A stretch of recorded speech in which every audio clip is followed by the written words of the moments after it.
បាទអរុនសួស្តីថ្ងៃអង្គារសេរីមានជ័យលាភីទាំងអស់គ្នាបងប្អូនបាទកណែពីមុនមកទៀតហើយបាទនេះគឺជាអំពិលខ្មែរយើងសុទ្ធសាធបងប្អូនណាបាទពីមុនមកបងប្អូនធ្លាប់ទៅហូបអំពិលត្រាំផុនថៃដែលមាន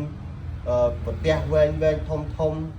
ដែលប្រភេទអំពិលត្រាំគេត្រាំពីថៃមកគេដាក់មេលាក់ឡើងឃើញដល់ក៏ហមជាប់ចន្ទៃជាប់កធុងបងប្អូនបាទហើយអ្វីសំខាន់ហ្នឹងគឺគេត្រាំជាមួយនឹងអំបិលផ្អែមទៅធ្វើឲ្យគុណភាពអំបិលហ្នឹងបានយូរឬក៏ស្អីអញ្ចឹងខ្ញុំមិនដឹងទេអារឿងហ្នឹងបាទតែគាត់ថាថ្ងៃនេះយើងគ្រប់គ្រងផលិតផលខ្មែរយើងជួយទិញកសិករបងប្អូនអ្វីដែលរំភើបចិត្តបំផុតទាំងប្រមូលអើយ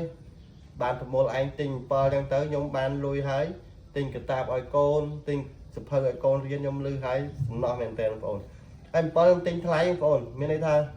ខ្ញុំទិញពីពូគាត់មក1គីឡូ2000ណាថ្លៃជាងស្រូវទេបងប្អូនបាទថ្លៃជាងស្រូវទៀតហើយខ្ញុំក៏មិនបានយកច្រើនដែរខ្ញុំយកមកលបមសារ៉ាតែយើងអាចថាលក់ចេញមួយថ្ងៃអស់អញ្ចឹងបងប្អូនបាទឥឡូវខ្ញុំបាន7ក្តារ30គីឡូបាទទិញពីបងប្អូនកសិករយើងប្រជាពលរដ្ឋយើងឲ្យមកនៅជួលគាត់បកផ្សេងទៀតជួលទិញ7គាត់បេះហើយជួលគាត់មកបកទៀតណាបាទជួលគាត់មកបកឲ្យយើង1គីឡូ1500ផ្សេងទៀតហើយអញ្ចឹងទៅខ្ញុំរៀបចំត្រាំដាក់ធុងដាក់អីទៅអត់ចំណេញប្រហែលទេបងប្អូនបាទចែកគ្នាហូបបានខ្លះខ្ញុំបានខ្លះអញ្ចឹងទៅអញ្ចឹងអរគុណបងប្អូនដែលតែងតែជួយគ្រប់គ្រងបងប្អូនណាបាទជួយគ្រប់គ្រងទាំងអស់គ្នាឥឡូវនេះមាន30គីឡូចូលទៀតហើយអ្នកលក់ថ្ងៃសារ៉ានេះបងប្អូនចង់ទិញញ៉ាំទៅដើរលេងកម្សាន្តឬក៏ខ្លែមអីក៏បានដែរបងប្អូនណាបាទហើយទៅមានលក់ធម្មតាមើលបងប្អូនឃើញ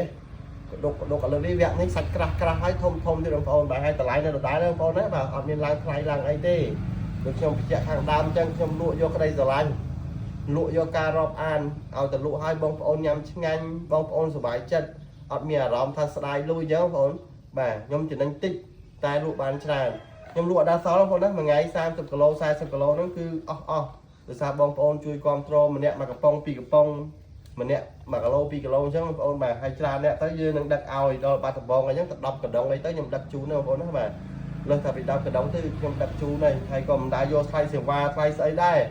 ឲ្យតែបានតែខ្ញុំចំណេញផាត់តាំងផាត់អីទៅសល់ពី20000ខ្ញុំទៅហើយបងប្អូនបាទព្រោះយើងនៅផ្ទះក៏មិនដឹងធ្វើអីដែរអញ្ចឹងណាជួយរកគ្រួសារទៅបាទអញ្ចឹងអរគុណបងប្អូនកុំភ្លេចជួយ share វីដេអូនេះម្នាក់មួយឲ្យប្រមូលមាន7ត្រាំមកថ្ងៃនេះ